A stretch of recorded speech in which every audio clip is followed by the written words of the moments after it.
Hart, thanks for taking the time to do the interview. No, not at all. Thank you for taking it. Oh, absolutely. Looking forward to getting your point of view of the Sure. of all your antics and hijinks. Well, just ask away, and I will tell what we're allowed to tell. At least from my probation officer's point of view. What's great is that Clay was telling me about the interview that he had with the band, and how the homeowner came home. Yeah. John Eaton's a real kind of a realtor, and he had an idea where we could do a really good interview and make it look like it was his house and like he was really wealthy and everything. And probably the guy came home from a business trip, so a little early, unexpected, obviously. A little bit early, yeah, a little bit early. It seems to be par for you for the course with you guys. You guys are really pushing the gamut. I guess that's the whole aspect of the band. You just really went full throttle. Full throttle. That's exactly what it was. It started off as it sort of like started off almost as a parody of celebrity itself, where the team we were on was a very, very good team, and it was a very unique team. The cast of characters that were on that team were very varied. On one end of the spectrum, you have Jon Stewart.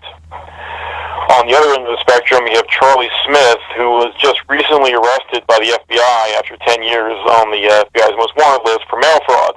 And then everything else in between. You had another guy who left college early because he caused a 15-car pileup on the Beltway.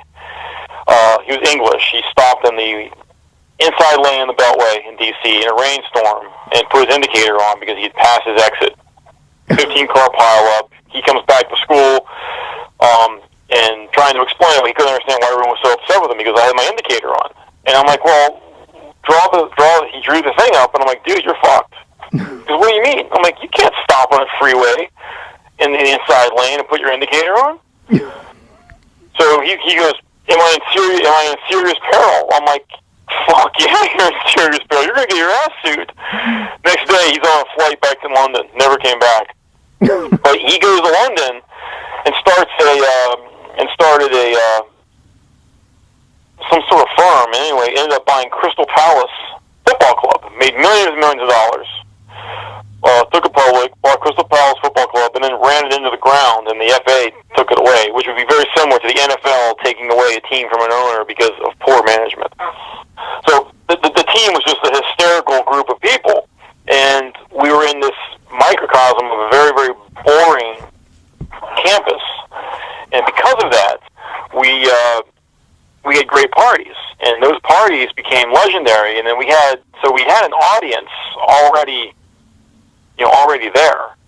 And we just said, let's start a band and capitalize on the fact that we already have a captive audience, because we're going to sell out no matter when we play. And we just kind of did it as a gag, and then next thing you know, it got big, and we weren't ready for that. So were you a fraternity, an unofficial fraternity, or were you just a bunch of roommates that, Yeah, we were the soccer team. Oh, gotcha. Oh, okay. We're all athletes. We were all Division I athletes. Oh, understand. Okay. And then you would just have your parties, everyone to go to your place. And who? Well, yeah, the parties were huge anyway, because we were the only ones that actually had real parties. Everyone else was just, was like kind of like whatever they wanted to do, and then so we had these situations where okay, we did a show, and we did the show, and it just absolutely sold out. It was packed, and we absolutely blew, but people loved it. And so that's like, let's do it again. And then next thing you know, we're drawing people outside the circle. And then, I think it was in '84, Paul and I came back to our room after one show. We had like almost $6,000 in cash in this box. And we're like, this is crazy. It's crazy. We couldn't play more than 3 songs. We wrote all of our own songs, and it was just absolutely ludicrous. And from that point on, it just kept getting bigger and bigger, and no one knew why. It was, but it was. And the best thing to equate it to was The Emperor Has No Clothes. It was like everyone was like, yeah, they're great. But they didn't really think they were great, but they thought they didn't want to be on the outside because everyone else thought they were great. And it just kept building up upon itself. And, from that, it was all organized chaos. Right. So who was the first person to come up with the idea about a band? Hey, let's start playing music. Was that yours or one of the other guys? No one really knows who it was. All three individuals who started the band, Scott Bell, Todd Middlebrook, and myself, were all huge music fans. And each had their own personal likes. For example, Todd was very much into The Clash, very much into Bruce Springsteen. I was very much into the glam metal, the Van Halen, the Led Zeppelin, the emerging metal scene in L.A. Scott, being Canadian, was very much into Rush and into more progressive type music. So we were all music fans, and the fact that it got to a point where we decided to start a band was just basically on our own merit. So we were all drinking one night, and we were like, you know what, let's start a band. I mean, we're in college, why not? And so, but you know how beer drinks go, and people talk a lot of trash when they've had a few inside of them. So we toasted on it. And one thing about being on an athletic team is it's very similar, to being in something that's very very personal. And if you say something, you're going to do it, and you toast on it, you do it. You don't back out. And those two guys and myself did not back out, and we started a band with no talent, no musical acumen at all, and just balls. I think that latter one is exactly what gets things done. You just go for it. That's right, and that's really what the essence of the film is about. The essence of the film, it's a rock and roll film, but it has very little to do with music. And it's organized chaos. It's a laugh along.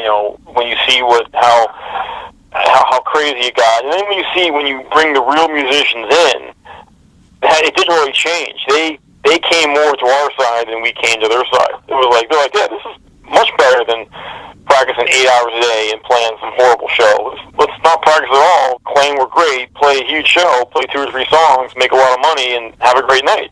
And it got to that point where it was sort of like the Skum way became the way of the world, and many of the celebrities, and we were back in the day, the celebrities loved us because there was a freedom to what we were doing, that we were not owned by a record company, we were not owned by a studio, we were not owned by a television show.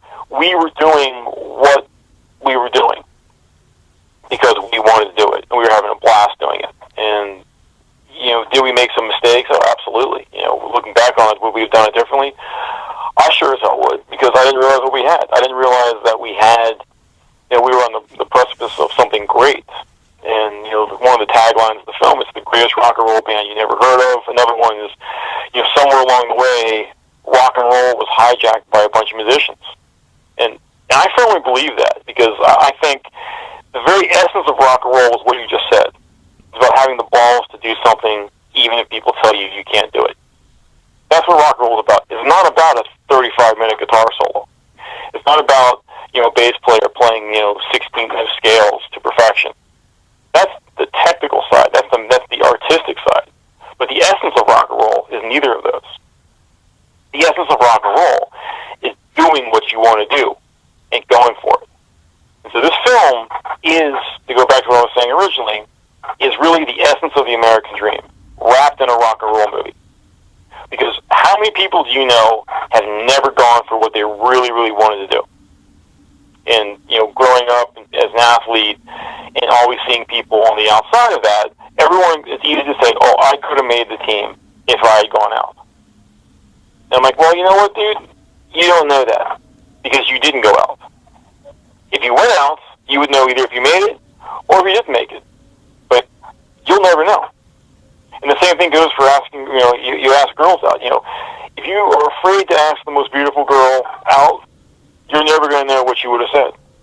But if you ask her, it's yes or it's no. And you get the answer, but at the end of the day, you gave it a shot. And you can't say anything about that. You went for it. And that's what this movie is. This movie is about a group of guys going for something that they had no right to go for, but they went full throttle for it, and they had a blast doing it. Yeah, that's a great summation of the whole thing. I think it's just a great summation of life itself. Do you think that point of view at that time, was it from maybe youth and inexperience looking back on it? And have you carried that same philosophy through life now?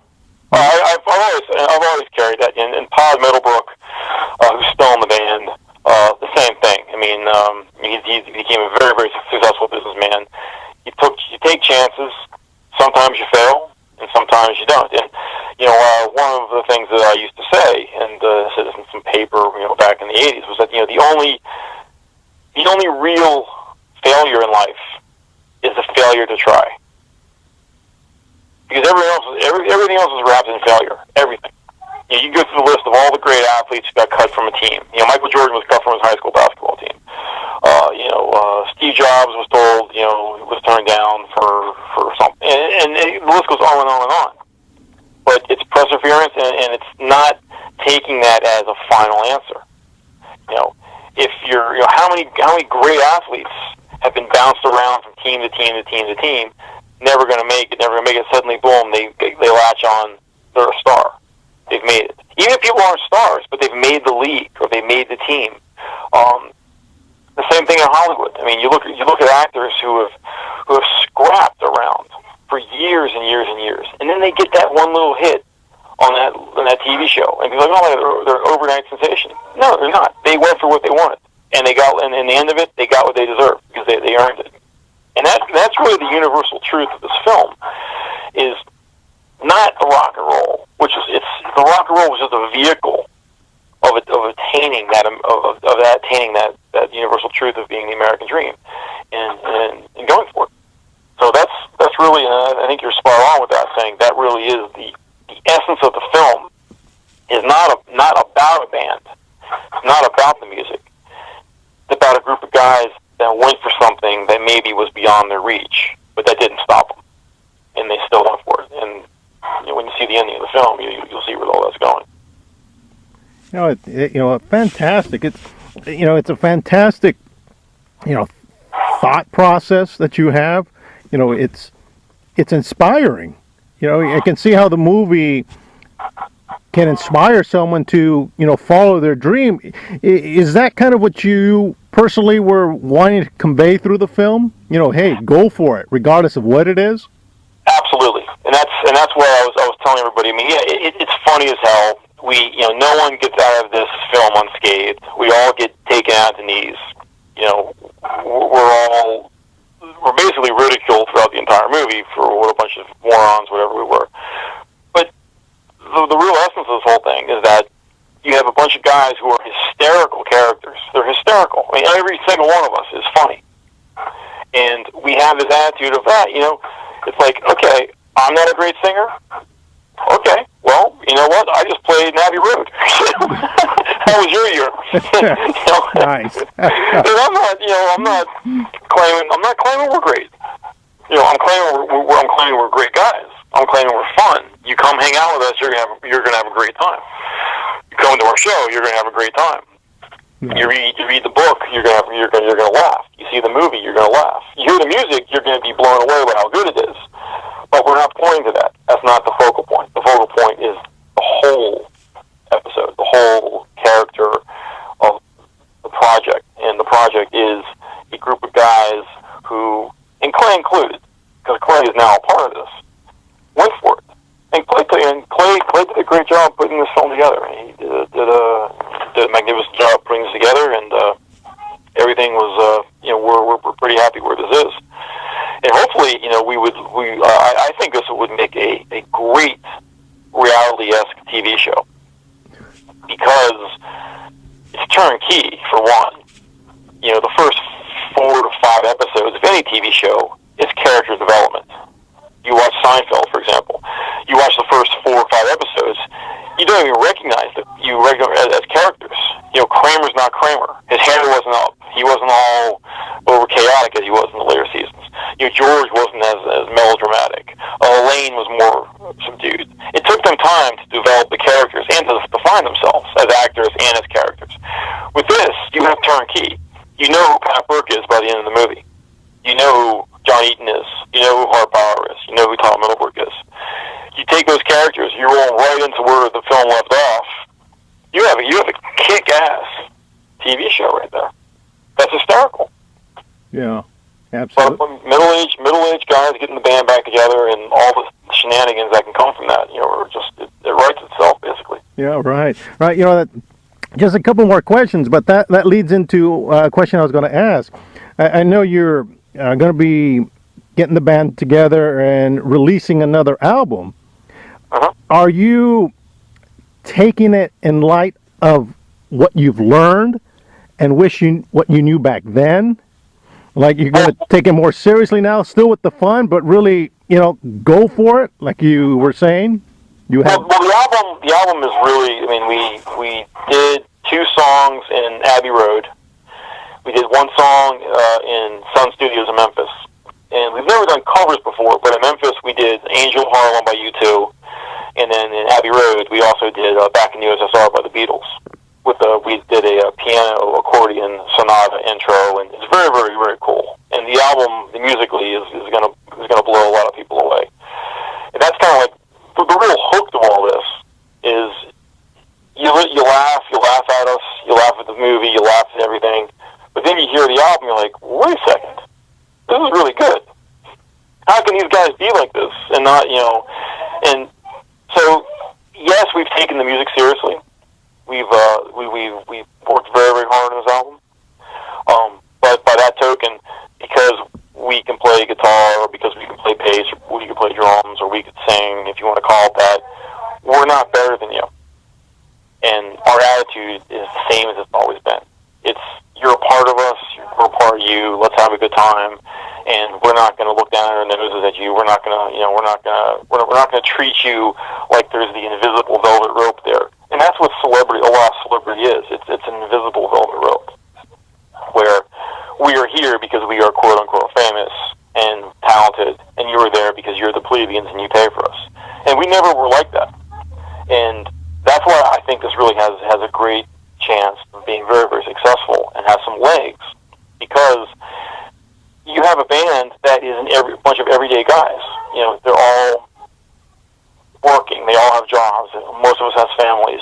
We're just real people. And we don't think that we're better than the world, and we don't think that we're saving the world for anything. We're just putting music out, having a really, really fun time. The album's hysterical. The songs in the album are just, they're all songs that we wrote in the 1980s. And all the songs that I wrote were true stories. Bad Checks is about the English soccer player, one of the English soccer players who failed out of school with a 0.0 and owed everybody money, so he took everybody shopping on a checkbook he had no money in, and fled back to England. So that's Bad Checks. Hanging Out with Fred was the laundryman who worked for the athletic department, who died. John the Bagman's about the composite of a bunch of street people that I hung out with, one afternoon in New York City. 16, about a teenage porn star. Shaking It is about a guy who was blessed with neither looks, intellect, or talent, and was very, very unlucky with the women, to put it lightly. And he was arrested for masturbating in a library, a public library. True story. The guy worked for me. It was a true story, and that is one of the songs. So, and the album is called Lost at the Circus. And the symbolism of that is that the world is a circus, and these characters in these songs are people who are not even at the circus watching. They're lost. They're on the fringes of it. They're trying to find their way. And it's a very interesting album. And the music is I'm really, really proud of what we did. Tommy Craig is an amazing drummer. John Eaton is a prodigy on the guitar. Not disciplined, but a prodigy. When you see the film, you'll see exactly what I mean. Pat Burke, for all of his gruffness and aggressiveness, is a straight-up bass player who can play with the best of them. And it's just a really, really good band. So it's a lot of fun, and we're really excited to see what happens. So, hopefully the film picks up a good distributor, theatrical play, and when that happens, we're going to have an album and about a 250-page book and a movie all come out at the same time. Yeah, fantastic, fantastic. And how about social media to get more information, to learn more about the album and everything else in the book? Yeah, we're just starting. We have a Facebook page. We have our website, skumrocks.com, which you can see us with all. Go through that website. It's a lot of fun. You can see us with all the celebrities, all our celebrity friends, various articles, and we're starting. We just started Twitter. We didn't want to get too far ahead because I didn't know when. We didn't want to know when the film was coming out, and you don't want to run your horses before the race even starts. You want to try to get them warmed up and get them in the gate, so when it starts, you're in position to go, but you're not. You haven't shot everything out yet. But we're getting that's all in place. So you can join us on Twitter. You can join us on Facebook. You could go to the website. We have merchandise. It's a lot of fun. Fantastic, Hart. Thanks again. And what a wonderful philosophy, worldview you have.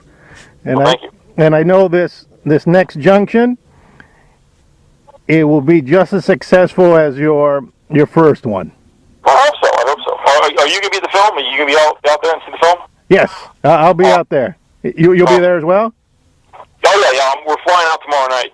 Oh, beautiful. I'm bringing I have a 6 and 4-year-old daughter, and my wife and I were all flying out. John and Tommy are going to be out there. Todd can't make it. He's in the UK.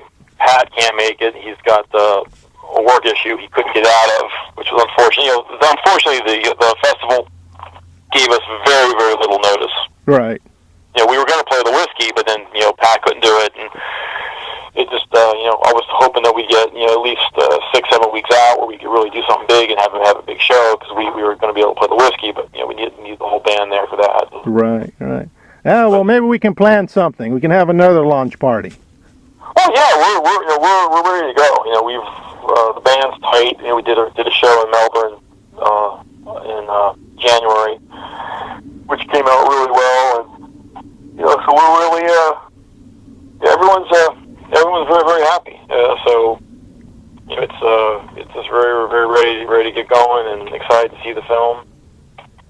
And we'll see where it goes, and hopefully the audience responds, and hopefully they laugh, hopefully they have a good time, and hopefully they see everything with the way that we hope they see it. That it's a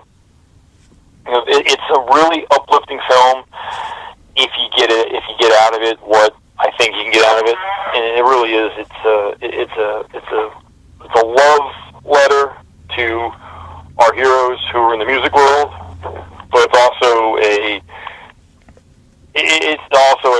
homage to this country and what this country offers, and the fact that we are allowed to take chances and to do things that are a little bit crazy and do things. And at the end of it, everyone ends up. We poke fun at ourselves, what jobs we have now, but we're all doing a little bit better than the film conveys. But nonetheless, it's a lot of fun. I think people are going to get something really good out of it. All right. So, are you still playing sports? I coached high school soccer up until last year, and I stopped coaching after like 25 years. I had to get out of the sport. Oh, wow. Also, my girls were starting to play, so I wanted to spend time with them and help them, and not help other kids. Right. But I still train every day. I run every day, and I do about 500 sit-ups a day, and so I keep myself fit. Hey, fantastic. Hart, again, thanks for taking the time. I appreciate it. Okay. All right. Talk soon. Thank you. Thank you very much. All right. Take care now. Bye. Bye.